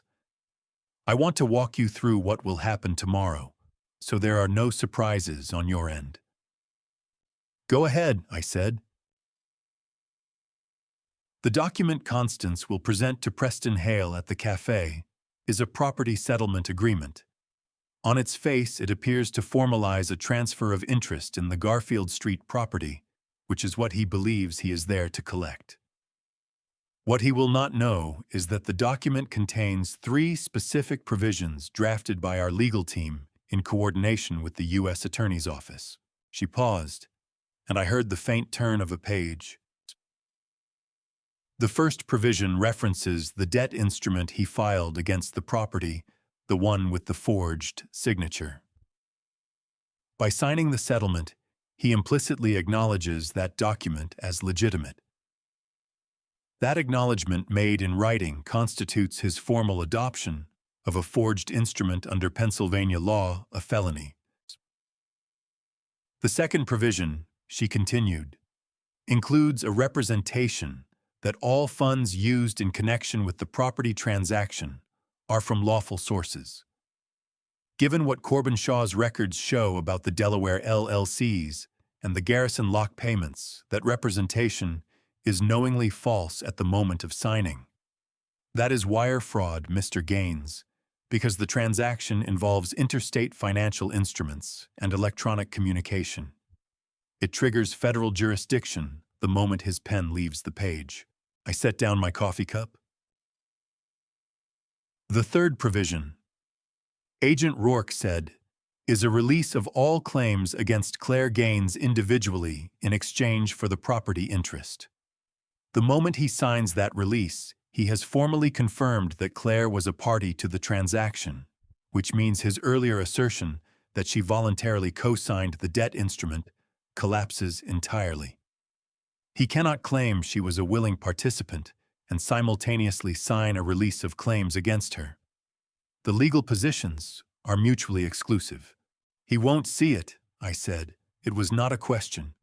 Men like Preston Hale read the headline and signed the bottom, she said. He has spent 14 months working toward this one moment. He believes tomorrow is his closing. He will not read carefully because careful reading is what people do when they are afraid of what a document might say. He is not afraid. That is the vulnerability. Where will you be? I asked. Detective Briggs will be at a table near the entrance, civilian clothes, no visible identification. I will be in a vehicle on Verbecca Street with 2 additional agents. The moment the document is signed and photographed, Conrad moves to the table. I come through the front door. She paused. It will be orderly. It will be public but controlled. Constance has done this kind of coordinated handoff before, and she does not make procedural errors. And if he doesn't sign, then we have the USB evidence, the forensic document analysis, and Corbin Shaw's testimony.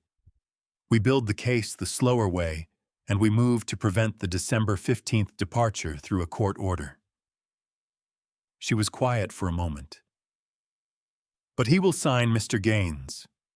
We have structured this carefully. He will sign. After I hung up, I sat for a long time without moving. Tomorrow was a holiday. Most of the country would be sitting around tables with people they loved, passing food and half-meant gratitude back and forth across the ordinary hours of an ordinary Thursday. Preston Hale would wake up tomorrow, believing it was the day he finished what he started. He had no idea what he was walking into. I checked on Everett before I went to bed. The small chest rising and falling, the fist still curled in that instinctive grip. I thought about Lena building a trust document in secret. I thought about Claire sitting across from me the night before, saying the word ashamed with such precision. I thought about the name written in red ink on the last page of the trust folder that I still had not spoken aloud to anyone. Tomorrow, I told myself. After. I was awake before 5. Not the kind of awake that arrives with urgency, no sharp sound, no sudden alertness. Just the ordinary waking of a man who has slept badly and knows it lying in the dark with the ceiling above him, and a thought already fully formed before he opened his eyes. The name. I dressed without turning on the bedroom light and went downstairs to the kitchen. The house held the particular stillness of early Thanksgiving morning. No traffic outside. No movement from the rooms above, just the low tick of the radiator and the smell of the coffee. I started out of habit before I sat down at the table. Constance had returned the trust folder to me the previous afternoon, in a manila envelope, the wooden box locked again beside it. I had carried both home and set them on the kitchen counter without opening them. Now I opened the envelope and laid the folder flat on the table under the kitchen light.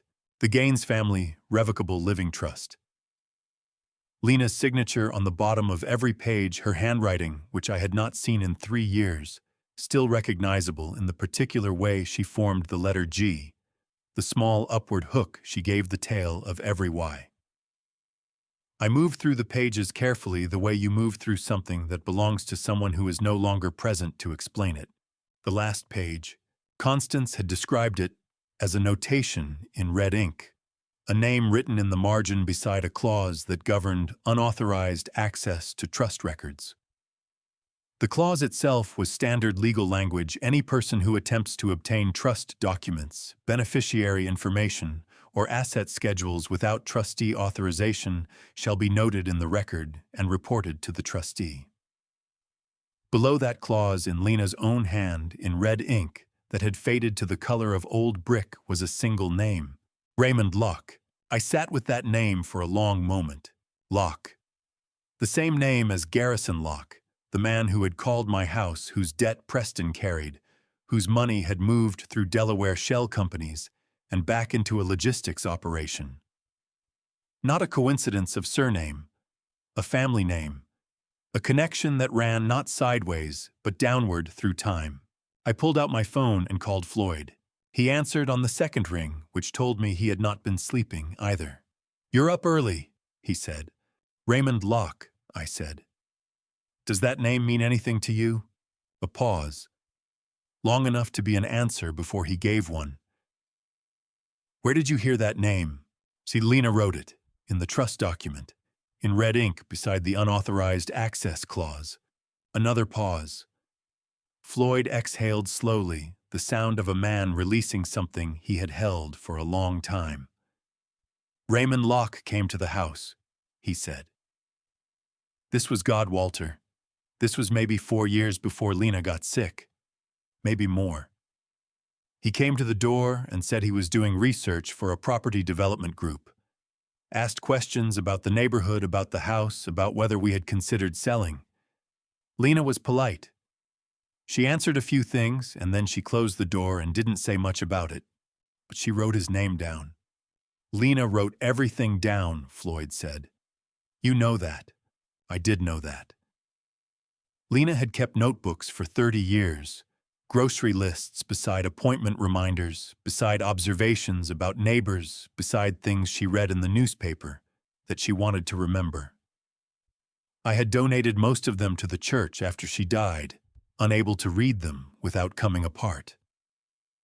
The trust document apparently had been her last notebook. "Garrison Locke," I said. "He's Raymond's son. Preston owes him money. The same family has been circling this property for at least 20 years. Lord Mont," Floyd said quietly.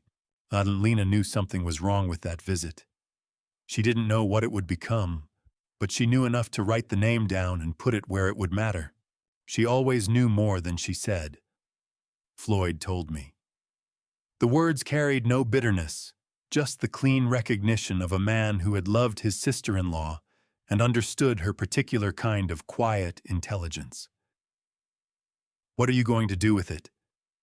To give it to Agent Rourke before the meeting this morning," I said. "It connects Garrison Locke to the property going back 2 decades. It makes Preston's debt not just a personal liability, but part of a longer pattern. The U.S. Attorney's Office will want to know." After I hung up, I sat with my coffee and looked at the name again. Raymond Locke. A man who had knocked on Lena's door on an ordinary afternoon and asked ordinary questions, never knowing that the woman who answered him would write his name in red ink and seal it inside a legal document that her husband would read 20-some years later on a Thanksgiving morning with a case already in motion. Lena had not known about Preston. She could not have. He would have been barely a teenager when Raymond Locke came to that door. But she had understood with whatever instinct she carried about people and property and the way certain kinds of men moved through the world, that the visit was worth remembering, that the name was worth recording, that the house might need defending in ways she could not yet see. I heard movement upstairs, the soft, specific weight of Claire, crossing the hallway to check on Everett. The radiator ticked. Outside, the sky above Garfield Street was beginning to separate from the dark in the thin gray way of early winter mornings. In 4 hours, Preston Hale would walk into Midtown Scholar Cafe, believing he was arriving at the end of something. He was arriving at the beginning of a reckoning that Lena had quietly set in motion, long before any of us understood what we were part of. Walter has spent weeks building toward this one morning. Preston Hale is about to walk through a door he cannot walk back out of. Before I show you what happens inside that cafe, before I show you the moment 14 months of lies meet one carefully prepared document comment, the word promise below, let me know you are still in this with me. One note before we continue this story carries fictional elements woven into its telling. Some details are constructed for the purpose of the narrative. If that gives you pause, there is no shame in stepping away here. For everyone staying, take a breath. This next part matters. The cafe occupied the ground floor of a narrow building on North 3rd Street, the kind of place that smelled of old paperbacks and fresh coffee in equal measure, bookshelves, running floor to ceiling along 2 walls, mismatched wooden chairs, a long front window that faced the street. On any other Thursday, it would have been closed for the holiday. Constance had arranged with the owner a quiet arrangement made 2 days prior for a private opening.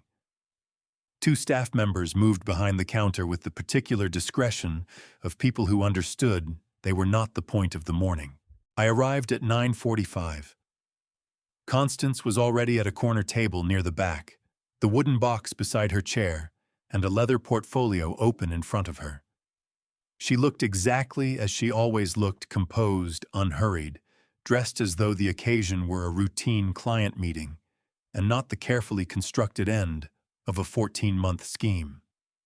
I had learned over the past 3 days that this was not performance. It was simply how Constance Webb moved through consequential moments. She had seen too many of them to be theatrical about them. Conrad Briggs was near the entrance, seated alone with a cup of coffee and a newspaper he was not reading. He did not acknowledge me when I came in. I did not acknowledge him. We had agreed the previous afternoon that the less visible our coordination appeared, the less Preston would scan the room on arrival. I sat across from Constance and kept my coat on. He confirmed, I asked. What, last night at 8:42, she said. Text message which Agent Rourke's team has already logged. He wrote, and I am quoting exactly, I'll be there. Tell her it's about time. Constance closed the portfolio slightly. He believes Claire sent the letter. She doesn't know we're here. Correct. And that is precisely what he believes. He's walking into a meeting arranged by a frightened woman who has finally decided to comply. She looked at me steadily. Let him believe it until the document is in front of him. Preston Hale walked through the door at 10 minutes past 10.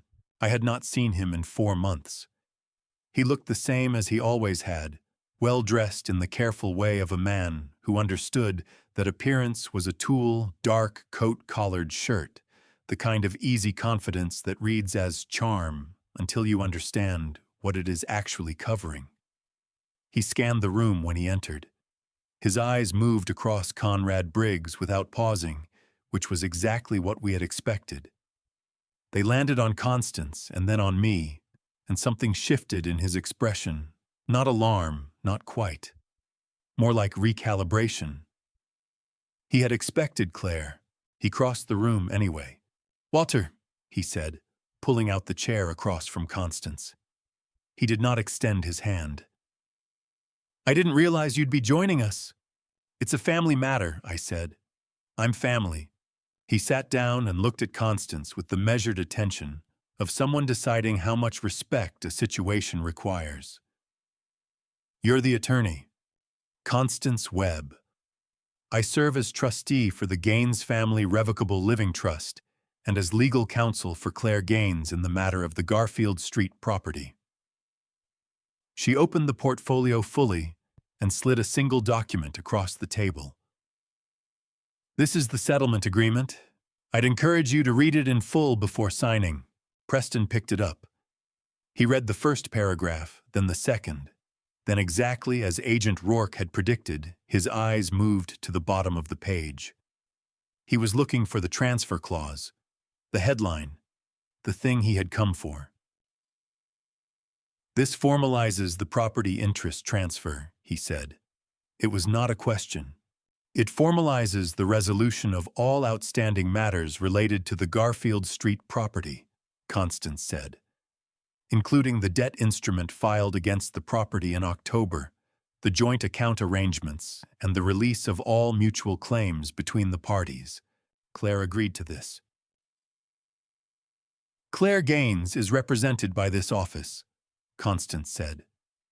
The document reflects a negotiated resolution of the outstanding matters.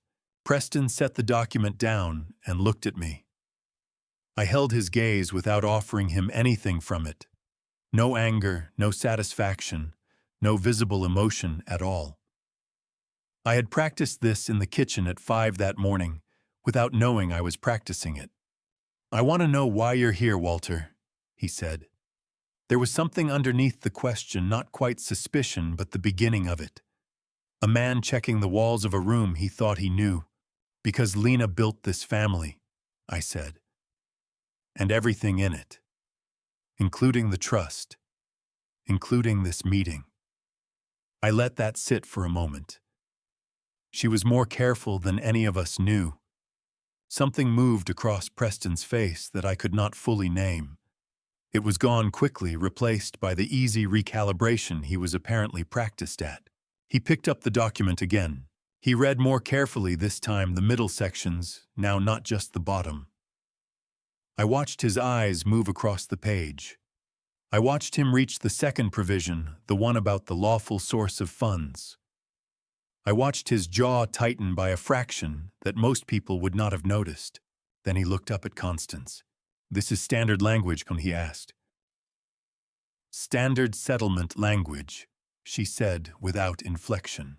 He looked at the document for 3 more seconds. Then he reached into his coat pocket for a pen. The pen was a simple thing. Black ballpoint, the kind sold in multi-packs at any pharmacy.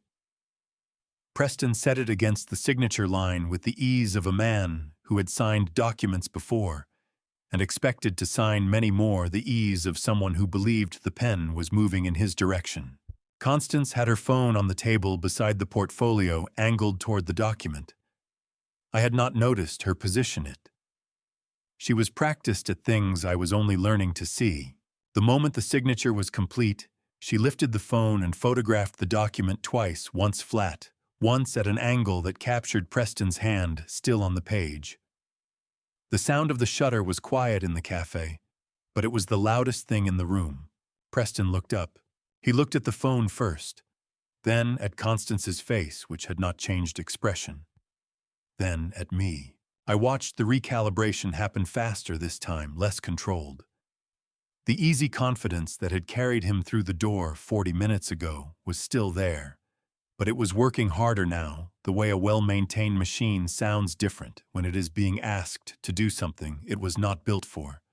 What was that for? He asked. Documentation, Constance said. Standard practice for executed settlement agreements. He looked at the document in front of him. He was reading it again, not the headline this time, not the transfer clause. He was reading the provisions, the middle language, the sections his eyes had moved across quickly when he was still confident. I watched the moment he found the second provision. It was not dramatic. There was no single expression that named what he understood. It was more like watching a structure settle the small, irreversible shifts of something that has held its shape for a long time, finally releasing it. He pushed back from the table. He did not get far. Conrad Briggs covered the distance from the entrance in 8 steps. He moved with the unhurried efficiency of a man who had done this many times, no raised voice, no drawn weapon, nothing that would turn the quiet cafe into a scene. He reached Preston's side and placed one hand on his arm, not gripping, simply present. Preston Hale, Conrad said. Harrisburg Criminal Investigations. I have a warrant for your arrest on charges of forgery in the first degree and identity theft under Pennsylvania statute. I need you to remain seated. Preston looked at Conrad's hand on his arm. Then at the badge Conrad had produced with his other hand. Then at me. I did not look away. The front door of the cafe opened.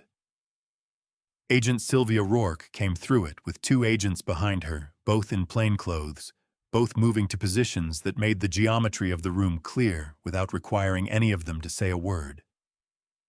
Rourke approached the table and stood beside Conrad, facing Preston.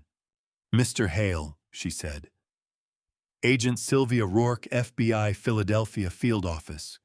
You are also being charged under federal statute with wire fraud in violation of 18 U.S.C. 1343 and aggravated identity theft under 18 U.S.C. 1028A.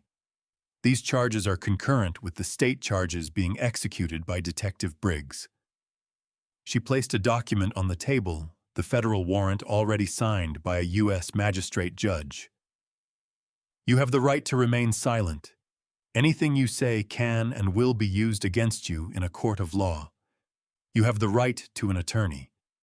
If you cannot afford an attorney, one will be appointed for you." Preston said nothing through the reading of his rights. He was looking at the signed settlement document still open on the table, the document he had reached for with his own pen in his own hand, in a public place with two witnesses and a photograph already taken. When Agent Rourke finished, he said one thing. "This was a setup. But this was a consequence," Constance said. Her voice was the same as it had been for the entire meeting, measured, even carrying no satisfaction and no apology. "There is a meaningful difference." Conrad guided Preston to his feet. One of the FBI agents moved to assist. There were no raised voices, no struggle, just the quiet mechanics of an arrest in a bookstore cafe on a Thanksgiving morning. The two staff members behind the counter having retreated to the back room at some point during the preceding minutes without being asked. At the door, Preston turned once. "He was looking for me, I think. Because I was the only person in the room he had known before today, the only familiar face in a space that had turned entirely unfamiliar." His expression had moved past recalibration now into something raw and less managed. I recognized it distantly as the expression of a man encountering the full weight of what he had built and discovering it had been built facing the wrong direction all along. I did not speak. There was nothing I needed to say to him. Everything that mattered had already been said, not by me, but by a trust document Lena had signed 8 days before her final hospital stay, by a name written in red ink in a margin by a forged signature that a forensic examiner had already matched to Preston's own hand. Lena had said it. The law had formalized it. I had only shown up. The door closed behind him. Constance set the leather portfolio flat and began organizing the documents with the methodical attention she brought to everything. Outside on Verbeke Street, through the long front window, I could see the federal vehicle where the two additional agents had parked. The street was empty of holiday traffic. A few dry leaves moved along the sidewalk in the cold November air. "What happens now?" I asked. "Now," Constance said, without looking up from the portfolio. "I call Claire." The cold hit me when I stepped outside. Not the sharp cold of deep winter, but the particular cold of late November in Pennsylvania.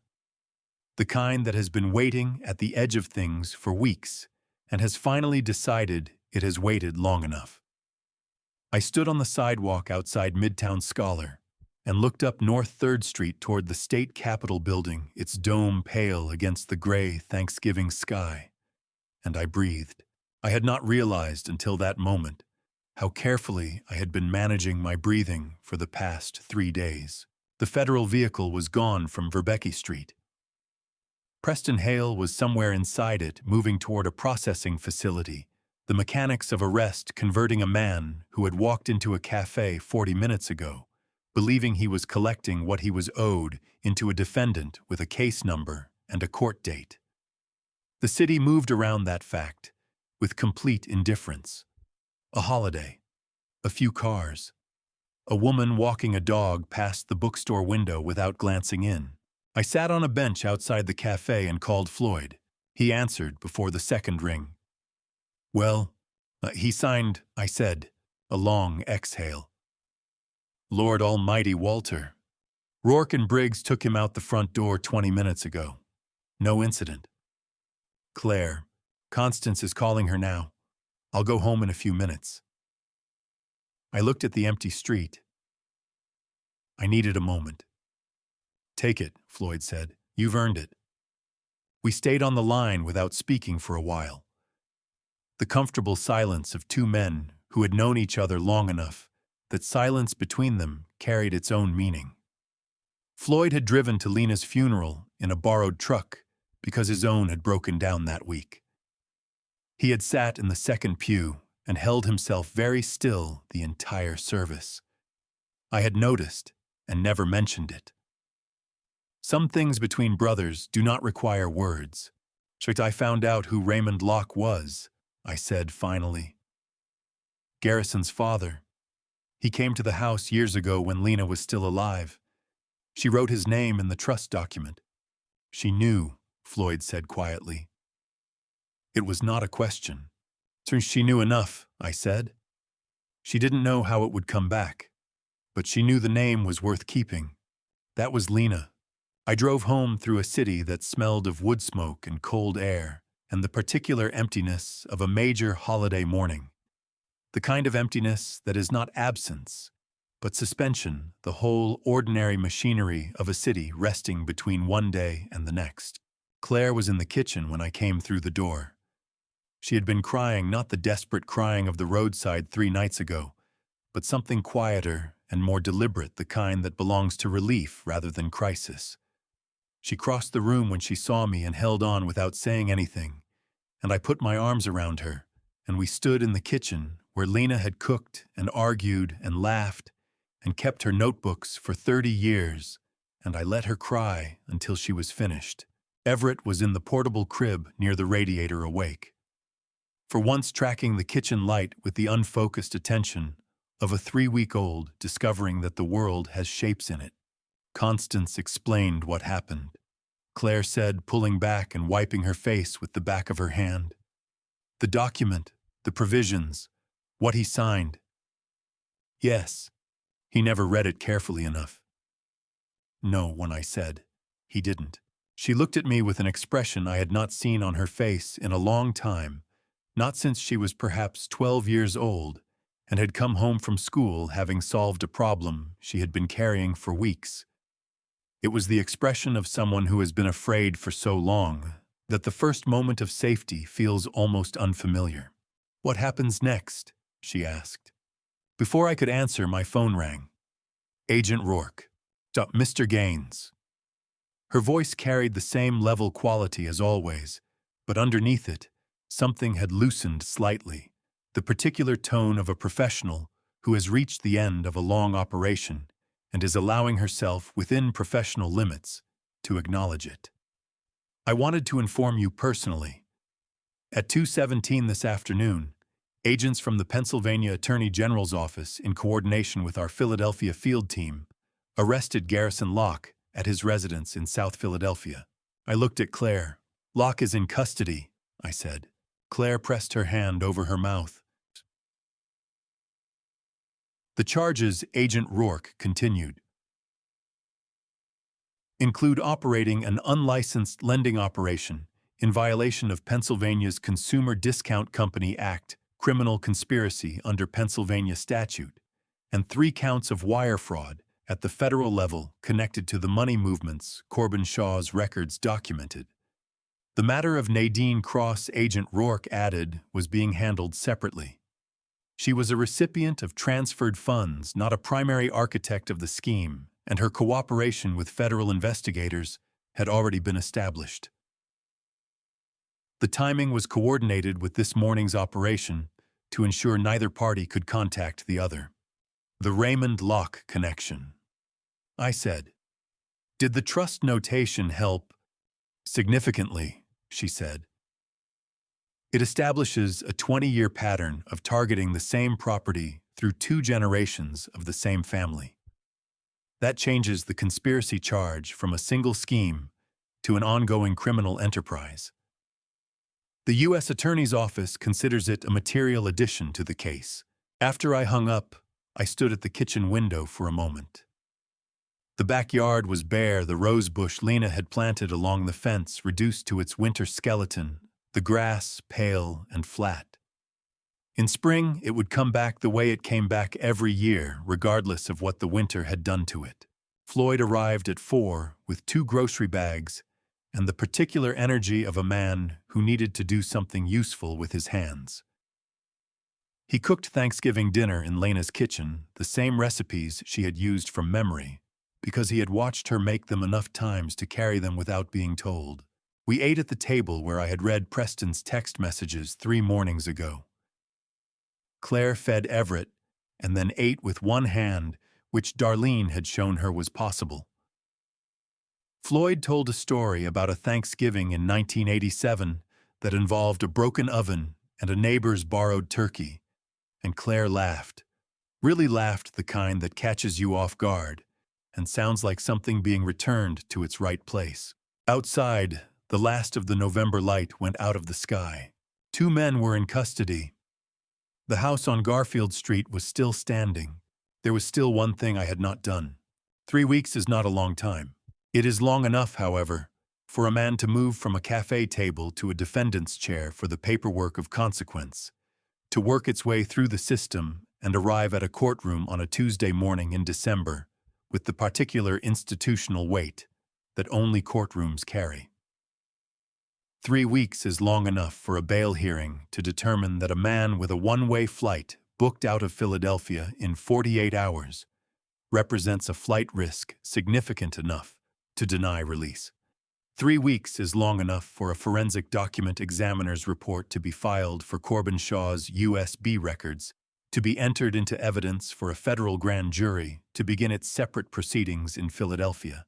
I had not been inside a courtroom since Lena's estate was settled 7 years ago. That had been a quiet administrative morning, a probate judge, a brief review of documents, 30 minutes of procedural language that converted a life into a legal record. This was different. Dauphin County Court of Common Pleas occupied a building on Front Street that the Susquehanna River could be seen from if you stood at the right window.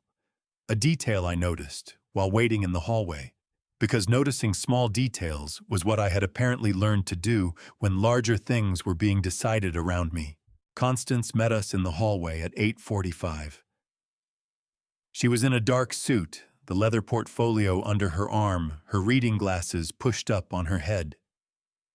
She reviewed Claire's appearance with the brief professional attention of someone checking that everything was in order before a mechanism was set in motion. "Chico, you will be called briefly," she told Claire. "Establish the timeline of the documents you signed, the circumstances, your lack of informed consent. Answer what is asked. Do not add." Claire nodded. She was pale but steady, the particular steadiness of someone who has been frightened for a long time and has discovered somewhere in the preceding weeks that fear and function can coexist. I sat in the gallery behind the bar. The courtroom was smaller than I had expected, wood-paneled, fluorescent lit, with the functional plainness of a room designed for work rather than impression. A Dauphin County Sheriff's deputy stood near the door. A court reporter positioned herself at her machine with the practiced quiet of someone who had transcribed more human difficulty than most people ever witness. Preston was brought in through a side door at 5 minutes to 9. He was in a gray suit I did not recognize, not the dark coat from the cafe, but something more formal, presumably arranged by whoever was managing his affairs from the outside. His attorney, a man named Gerald Fitch, who Constance had mentioned, was a competent but unremarkable court-appointed criminal defense lawyer sat beside him, and leaned close to say something. Preston's personal accounts had been frozen within 48 hours of his arrest, standard procedure in federal financial crime cases, where asset flight is considered a risk. Whatever resources he had built over 14 months of careful planning, he could not reach them now. Preston did not respond visibly. He did not look at Claire. He looked at the table in front of him with the concentrated attention of a man who has decided that controlling his expression is the only thing still within his control. Judge Patricia Holden entered at 9 o'clock exactly. She was in her early 60s, silver-haired compact, with the economical manner of someone who had presided over enough proceedings to have no patience for anything that was not the matter at hand. She reviewed the case file for 30 seconds before she looked up. Chakui, Commonwealth of Pennsylvania versus Preston Hale. Preliminary hearing on charges of forgery in the first-degree identity theft and criminal conspiracy. Commonwealth, you may proceed. The assistant district attorney, a younger woman named Carla Whitfield, who moved through the hearing with quiet precision, called Conrad Briggs first. He testified for 22 minutes, laying out the chain of evidence, the forged signatures confirmed by the forensic examiner, the debt instrument filed against the Garfield Street property, the USB records from Corbin Shaw, the Delaware Shell Companies, the Garrison Lock payments. He answered Gerald Fitch's cross-examination questions with the patient exactness of a man who had organized his evidence carefully and was not troubled by attempts to find gaps in it. Claire was called next. She walked to the stand with the same steadiness she had shown in the hallway. She stated her name, her address, her relationship to the property. She described each document she had signed, the dates, the circumstances, the pressure Preston had applied, the absence of any independent legal counsel. She described the document he had presented as a refinancing form that she now understood had been used to file a fraudulent debt instrument against her mother's trust property. Gerald Fitch cross-examined for 8 minutes. He asked whether she had read the documents before signing. She said she had attempted to read them and had been told by her husband that the legal language was standard and did not require detailed review. She said this without heat and without apology. It was simply what had happened. When she returned to her seat beside me, I put my hand briefly over hers. She turned her palm up and held it. Judge Holden reviewed her notes for a long moment. After Constance delivered her closing argument, a precise 7-minute summation of the evidence establishing prima facie case on all 3 charges. Then she looked up. The Commonwealth has established sufficient probable cause on all charges as filed. This matter is held for trial before the Court of Common Pleas. Bail is continued at the current amount. She looked at Preston Hale with the impersonal clarity of someone delivering a weather report. Mr. Hale, you will be remanded pending trial. Court is adjourned. The gavel came down once. Preston was guided to his feet by the deputy. This time he did look at Claire, one brief look, the duration of a breath, carrying something I could not precisely read. Not remorse. Not quite. Something adjacent to it, perhaps the recognition of a cost that had not been part of the calculation. Claire looked back at him steadily, and then looked away first, which is a different thing entirely from looking away, because you cannot hold the gaze. Outside on the steps of the courthouse, the December air was sharp and clean. The river was visible from here, gray and moving, carrying whatever the morning had given it southward, toward somewhere neither of us needed to follow. We came home from the courthouse in the early afternoon, and the house received us the way it always did. The radiator ticking the smell of the place, unchanged by everything that had happened inside it and outside it over the preceding weeks. Darlene had left soup on the stove. The kind of thing she did without being asked, without announcement, just the quiet evidence of someone who understood that certain days require someone to have thought ahead. Claire fed Everett and put him down in the portable crib. He had been awake for most of the drive home, tracking the winter light through the car window, With the same unfocused attention he gave to everything as though the world were a problem he was patiently beginning to work out. Now he slept with the absolute commitment that newborns bring to sleep, his chest rising and falling in the particular rhythm that I had come over the past 3 weeks to find quietly steadying. I retrieved the wooden box from the shelf in the front room, where I had kept it since Constance returned it to me. I set it on the kitchen table and looked at it for a moment without opening it. It was not a large box, perhaps 12 inches long, 8 wide, the wood dark with age and smooth from handling. Lena had kept it on the top shelf of the bedroom closet for as long as I could remember. I had asked her once what was in it, and she had said simply, papers. I had not asked again. That was the kind of answer Lena gave when she meant the subject was handled and did not require further discussion. Claire came into the kitchen and saw the box on the table. She sat down across from me without speaking. I opened the box. Inside, beneath the trust folder, were 2 envelopes, cream-colored, sealed, addressed in Lena's handwriting. One read Walter, the other read Claire, my daughter. I passed Claire her envelope and held mine. We opened them at the same time, which felt right in a way I could not have explained if asked. Lena's handwriting was the same as it had always been, the particular G, the upward hook on the tail of every Y. Seeing it on a page in her voice was different from seeing it on a legal document. The legal document had been Lena thinking.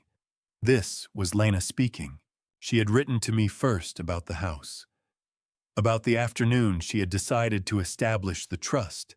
Not a dramatic decision, she wrote, not made in fear, but made the way she made most important decisions, quietly and after long consideration.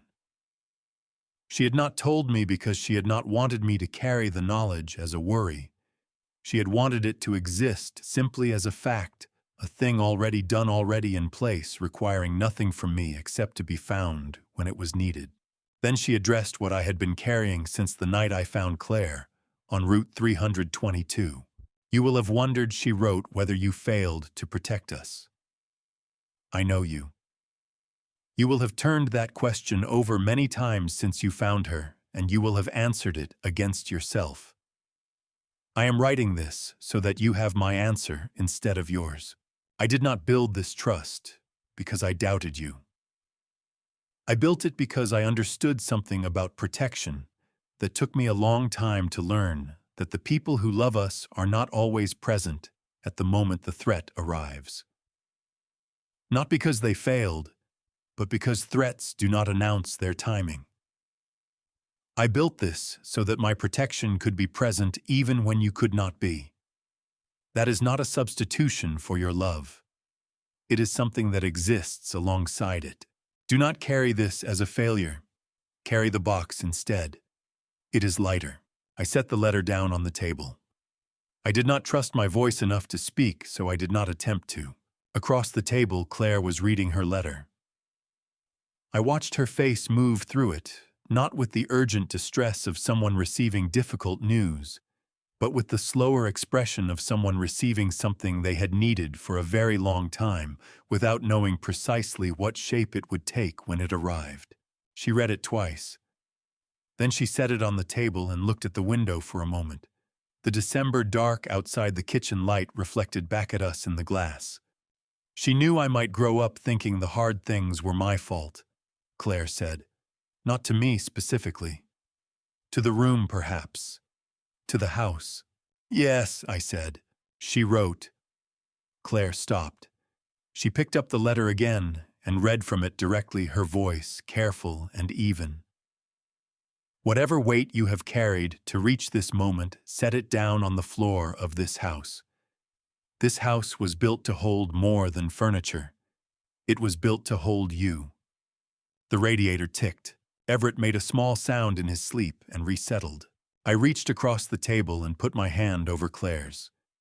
She turned her palm up the same way she had in the courtroom that morning, the same gesture in the same kitchen, where her mother had once taught her to make biscuits, and told her that the most important part of any recipe was paying attention. We sat there for a while without speaking, which was not emptiness. It was the particular fullness of a moment that has enough in it already and does not need anything added. Outside, the December wind moved through the bare branches of the oak tree. In the front yard, the one Lena had planted the year Claire was born, which was now tall enough to see from 2 blocks away. It bent slightly in the wind, the way old trees do, and straightened again. There was one more thing the story needed before it was finished, but that could wait until morning. April came the way it always comes to Harrisburg, not with a single announcement, but with a series of small permissions. The oak tree in the front yard, the one Lena had planted the year Claire was born, put out its first leaves in the 2nd week of the month. The rose bush along the back fence, which had been a bare skeleton since November, began to show green at its joints. The light changed, not dramatically, not overnight, but in the gradual way of something that has been moving toward this point all along and has finally arrived. I noticed all of it. I had always been someone who moved through seasons without particular attention. To them, a working man's relationship with weather, which is functional rather than contemplative. But something had shifted in me over the preceding months, some recalibration of attention that I could not entirely account for and did not try to. I noticed the oak tree. I noticed the rose bush. I noticed the particular quality of April light through the kitchen window at 7 in the morning, the way it fell across the table where Claire and I had opened 2 letters in December and sat in the fullness of a moment that did not need anything added.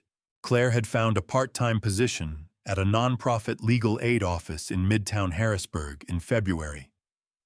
The kind of work that did not pay well and mattered considerably, helping people navigate the paperwork of difficult circumstances with someone in their corner who understood the language. She had come home from her first week with the specific tiredness of someone who has found the right thing and is still adjusting to its weight. I had recognized that tiredness. Lena had worn it for years, working at the church's family services program, coming home with other people's difficulties still present in the set of her shoulders. That morning, a Thursday in the 3rd week of April, Claire left for work at 8:15. She kissed Everett on the top of his head, where he lay in the portable crib which he had nearly outgrown. She paused at the kitchen door and looked back at me the way she had developed a habit of doing in recent months, a brief look, not searching for anything specific, just confirming that I was there.